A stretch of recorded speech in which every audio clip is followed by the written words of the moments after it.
अच्छा भाई, आप एक जगह आप गाड़ियां दिखा रहे थे, आप हुआवी के शोरूम में थे शायद, कि भाई फोन का ब्रांड है और गाड़ी बना रहा है, और क्या ही गाड़ी बना रहा है, तो उसके बारे में थोड़ा बताओ, गाड़ियों में क्या नया आ रहा है चाइना में। गाड़ी की एक ऐसी बात बताऊंगा तुम्हें वो लोग, मैं क्यों कह रहा हूँ कि देखो जो 196 देश है ना टोटल, वो सब अलग चल रहे हैं और ये साला अलग चल रहा है। इसकी रेस ही अलग है कि दुनिया कह रही मैन्युफैक्चरिंग बढ़ाओ, इनकी मैन्युफैक्चरिंग प्रॉब्लम बन चुकी है। 130 रजिस्टर्ड ईवी मेकर्स हैं वहां पे, 130 कार मेकर्स। तो समझ लो कंपटीशन कैसा है भाई। बीजिंग नाम की भी कंपनी है वहां पे। अच्छा। मैंने जितनी बार भी टैक्सी बुक की, एक भी टैक्सी रिपीटेड नहीं थी जो कंपनी की मैंने देखी हो। बार बार मैं नाम, अब हमें तो यार BYD तो पता है, देखो हुआवे पता है, MI पता है, तो ये तीनों तो क्लासिक ही थी भाई। पता नहीं कैसी गाड़ी बना रहे हैं, और तो पता नहीं कितनी थी वहां पे। और कॉपी बना रहे हैं बड़ी बड़े ब्रांड्स की, या अपने ओरिजिनल भी डिजाइन है उनके? जैसे हमने सुना डिफेंडर की कॉपी घूमती है वहां पे, और या वो पानी में तैरने वाली घूमती है। लैम्बो की भी कॉपी है जो उछलती है, वो देखी आपने? तो यार वो वो खड़ी तो खड़ी उछल जाती मॉल है में वो। खड़ी रहती है वो तो BYD की। हाँ बहुत भाई कॉपी भी है। अब मैंने तो देखो किसी गाड़ी में थिएटर नहीं, वो नहीं देखा, प्रोजेक्टर इनकी गाड़ियों में प्रोजेक्टर रहते हैं भाई, स्क्रीन आ जाती है नीचे से हुआवे की, और प्रोजेक्टर रहते हैं। और 50-50 लाख में ऐसी SUV थी जो मैंने हुआवे की उस वीडियो में दिखाई है। मैं सोचा यार ये तो करोड़ों की होगी, तो मैंने पूछा ये कितने की है, तो इंडिया की सबसे 50 लाख की गाड़ी थी वो। और क्या गाड़ी थी ना भाई, मतलब रोड प्रेजेंस लो, मतलब वो ऐसे लग रही थी मर्सिडीज की शायद मेबैक आती है ना वो SUV वाली, सेम वही व्हील्स, स्क्रीन इतनी। इनका क्या हुआ ना भाई, इन्होंने 20-25 साल बहुत गर्दन नीचे करके काम किया है OEMs पे, मतलब दूसरों के लिए स्क्रीन्स बनाई, ये बनाई। तो आज जब ये अपनी मैन्युफैक्चरिंग में आए हैं ना, तो इनको बहुत एक्सपीरियंस है। तो इनकी स्क्रीन्स, इनकी जो फिट एंड फिनिश है, वो पहले दिन से ऐसा लगता है कि यार ये कैसे बना पा रहे हैं। बना तो यही रहे थे 20 साल से, और कौन बना रहा था। तो इसलिए इनका मैन्युफैक्चरिंग में तो हाथ बड़ा भारी है। अच्छा भाई, आपने ऑफ कैमरा एक बात कही थी कि भाई जापान तो रोल्स रॉयस है और चाइना वॉनबी रोल्स रॉयस है। तो जब हमने चाइना की इतनी अच्छाई सुन ली और फिर भी ये सुन रहे कि ये वॉनबी रोल्स रॉयस है, तो फिर जापान कैसा लगा आपको? जापान के बारे में थोड़ी बताओ भाई मैंने देखो ऑफ कैमरा ही आपसे एक बात कही थी कि क्लास जो होती है ना, वो खरीदी नहीं जाती। वो क्लास बंदे में या तो होती है, या बाय द टाइम उसके अंदर डेवलप होती है। अब ये इतना पेस से डेवलप किए हैं कि सोच के देखो, 2008 में इनकी इकोनॉमी शायद हमारे बराबर थी आज जो हमारी अब है। 15 साल में ये कर गए। तो आप किसी को एकदम 10 करोड़ दे दो तो ऐसा नहीं हो 10 करोड़ वाला बंदा हो जाएगा, उसके अंदर छपरी गर्दी वाली रहेगी वो। तो जापान में आप जब जाते हो ना, तो उनका हर टेक आप ये देखते हो कि इनकी लाइफ में इनबिल्ट है, ये इसको यूज करते हैं। मतलब कि कैफेज इसलिए रोबोटिक है क्योंकि बंदे कम है ना। तो जितना भी आप वहाँ टेक देखते हो, टॉयलेट्स वगैरह देखते हो, वो उनको यूज करते हैं। चाइना में आप जैसे देखते हो कि यार मॉल इतना बड़ा है, बिल्डिंग इतने बड़े झरने बनाए हैं, फिर बंदा जाता है उसमें हाथ धो दे रहा है। मैच नहीं कर रही ना चीज। आप कह रहे हो गुची अरमानी के शोरूम पे भीड़ है, वहीं बाहर अंकल टी-शर्ट ऊपर करके ऐसे खड़े हैं तो इसलिए मैं कह रहा हूँ कि वो वोनो भी रोल्स रॉयस है, लोगों की वजह से। लोगों की वजह से कर रहे हैं। और इसमें मुझे नहीं लगता भाई कुछ गलत है, कि शायद ये भी उनका ग्रोथ का एक रीजन हो सकता है कि वो बदले नहीं। वो देसी हैं तो भाई वो देसी हैं, वो पैसा कमा रहे हैं। और जापान में on the other hand tech wise और इंफ्रा वाइज चाइना आ गया है, जापान आ गया है। भाई बराबर मान के चलो, या तो चाइना थोड़ा सा आगे मान के चलो अडेप्शन में, कि वो टेक वो अडॉप्ट कर चुके हैं लाइफ में। आपको रियल लाइफ में दिखता है, वो जापान में दिखता है। चाइना में आपको वो दिखता है, शोकेस कर रहे हैं, बताते हैं कि हम ये कर सकते हैं। मतलब उनकी लाइफ में इतना नहीं दिखता है। और लोग सिमिलर है, मतलब दोनों के यहाँ बहुत डिफरेंस है?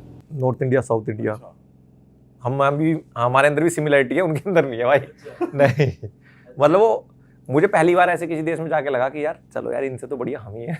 अच्छा, क्यों, ऐसा क्या था भाई वहाँ पे? चिड़चिड़े से हैं थोड़े, उनके बुड्ढे अच्छे हैं। अच्छा। जैसे हम एक बार बस पे चढ़ गए थे गलत, तो आंटी बैठ गई। अब उन्हें पता चल गया गलत चढ़ गए, तो आंटी बेचारी को इंग्लिश भी नहीं आती, ट्रांसलेटर भी समझ नहीं आ रहा है क्या डिवाइस ले रहे हैं। जो बूढ़े हैं उनको बहुत ही पीछे हैं वो, मतलब उनको मतलब नहीं है टेक वैक से। तो वो काफ़ी अच्छे हैं, फ्रेंडली, जैसे सीरीज में देखते हैं सारे चुपट गए क्या कहाँ फंस गए। बट जो यूथ है ना, नहीं वो नहीं है अच्छे। हाँ वो थोड़ा सा रूड लगते हैं भाई मेरे को। तो मैंने कई जगह देखा कि, मैं एग्जांपल दे देता हूँ, वहाँ पे जैसे हमारे यहाँ जोमेटो है, वहाँ पे एक ऐप है म्यूटेन कुछ करके, यार उनके नाम तो ऐसे ही रहते हैं, उनका येलो कलर का वो है भाई, उसका स्केल इतना बड़ा है, मान लो 5-10 जोमेटो के बराबर है वो, बहुत बड़ा स्केल है। 1-2 कॉफ़ी तो फ्री देता था मैं दिन की, यूँ ही पड़ी रहती थी, क्लेम कर लो, वो दुकान है वहाँ पे जाके ले लो, और बहुत ही तगड़ा स्केल। तो उस पर मैंने जिम पास देखा था, मैं क्या जिम कर लेते हैं कहीं, उसमें थे मैं बीजिंग के आसपास, तो मैंने जिम पास लिया और मैं 1.5-2 किलोमीटर था, मैंने यार पैदल कर चलते हुए चले जाते हैं, वॉक भी हो जाएगी। मैं जिम में गया, अब मैं Alipay से पेमेंट कर सकता हूँ वहाँ पे, तो वो बंदा कहने लगा कि कैश चाहिए, तो मैंने बोला कैश नहीं भाई, मैं Alipay मैं कहाँ से कैश लाऊंगा, और कैश वैसे भी तुम्हारे देश में चलता नहीं, तो कह रहा वीचैट से कर दो, और वीचैट हम कर नहीं सकते, उसमें लोकल सिटीजन की गारंटी चाहिए होती है। तो ऑल चाइनीज़ पूरे दिन या हर चीज़ वीचैट से करते हैं, हम टूरिस्ट के लिए Alipay बनाया हुआ है। और Alipay क्या बढ़िया ऐप है, आप किसी शॉप पे जाओगे तो उसका एक QR होगा, उसको स्कैन करोगे, वो उसकी पूरी मेन्यू आपकी भाषा में कन्वर्ट कर देगा। लिक्विड कॉफ़ी हो कुछ हो, वरना सब चाइनीज़ में रहता है, बट वो मेन्यू कन्वर्ट कर देता है और वहाँ से ऑर्डर करके आप पिकअप भी कर सकते हो।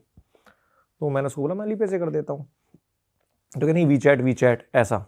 मैं बोला यार अब मैं क्या कर सकता हूँ, तो उसने बोला ये पास तो नहीं काम करेगा, आपका पास अवेल तभी हो सकता है जब आपके पास वीचैट होगा। मैं ठीक है यार, अब 2 किलोमीटर आए, क्या करें, मैं चल दिया। फिर मैंने वहाँ देखा बोर्ड लगा हुआ था, और ये बात भी एक बंदा आया था अंदर से, उसने ये बात कही, वो Alipay से लेने वाला था मेरा, पता नहीं क्या बात हुई उनकी, उसने मना कर दिया। अब फिर मैंने बोर्ड पे देखा, उसमें घंटे के हिसाब से टाइम लिखा हुआ था कि 1 घंटे का इतना, 2 घंटे का इतना। तो मैंने बोला यार ठीक है मैं ये कर लेता हूँ, मुझे पास अवेल नहीं करना म्यूटेन वाला, मैं अब फ्रंट पे कर देता हूँ Alipay से। तो उसने कहा हाँ ठीक है ये कर दो। तो मैं उसको बस पेमेंट करने वाला था, फिर वो बंदा अंदर से भाग के आया और उसने उसको कुछ बोला, फिर उसने मुझे मना कर दिया कि नहीं आप वीचैट से ही करो, क्योंकि उसको पता था कि मेरे वीचैट नहीं है। अब शायद इंटेंशनली उसने मुझे जिम में एक्सेस नहीं दिया, क्या था वो मुझे नहीं पता, बट वहाँ के थोड़े से यूथ तो ये यार तो गलत बात है इनकी। थोड़ी अजीब लगा, वो वही चीज़ लगी थी बस, और तो। और आप बता रहे थे कॉमन वॉशरूम भी है, होते हैं वहाँ पे, जहाँ पे लोग आपस में वैसे नहाते हैं, सब दिख रहा होता वो है। जापान में होते हैं अच्छा, वो जापान का है। ऑनसेन, जिसमें नंगे नहाते हैं। क्या हुआ था वहाँ पे एक्सपीरियंस आपका? जापान के ऑनसेन का, जापान में मैं था उसमें, एक माउंट फूजी के आसपास एक गांव है, एक तो मेन वाला है, एक दूसरा है थोड़ा दूर है, वहाँ पर था मैं। तो भाई जब मुझे नहीं ऐसी नहीं, ये माउंट फूजी के आसपास नहीं, ये टोक्यो की बात है।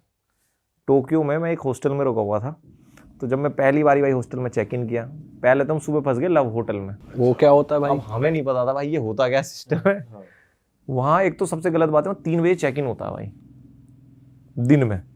मेरी फ्लाइट 2-2:30 बजे आई थी सुबह, मेट्रो चलती है सुबह 5 बजे। तो पहले तो हमने 3 घंटे वेट किया कि मेट्रो चलेगी भाई तब जाएंगे, 8-10 हज़ार ऊबर दिखा रही है, क्यों खर्च करना है, हम तो भाई ट्रैवलर हैं, जितना पैसा बचेगा बचाएंगे। हम पहुँचे मेट्रो लेके हॉस्टल में, 7 बजे हम पहुँच गए थे। अब भाई और 12 घंटे का ले ओवर था मेरा वियतनाम में, तो मेरे को तकरीबन 24 घंटे से भी ज़्यादा हो चुके थे चले हुए, और मैं पूरा ऐसे नींद में था कि अब तो बस पैसे ले लो मैं सोऊंगा। मैं हॉस्टल में पहुंचा, उसने बोला भाई 3 बजे चेक इन है तुम्हारा। मैंने यार 3 बजे तो नहीं रुका जाएगा, 7 बज रहे मैं तो बेहोश हो जाऊंगा, और फिर पूरा दिन खराब है, 3 बजे सोऊंगा तो उठूंगा कैसे। मैंने बोला एक काम कर, मैं तुझको पैसे देता हूँ और तू मेरा रूम दे दे। कहता नहीं भाई, मना ही कर दिया, और मुझे लग रहा मैं इसको समझा नहीं पा रहा हूँ। मैंने बोला मैं तेरे को आज का भी पैसे देता हूँ, 5,000 है ना तेरे, पर मुझे रूम दे दे।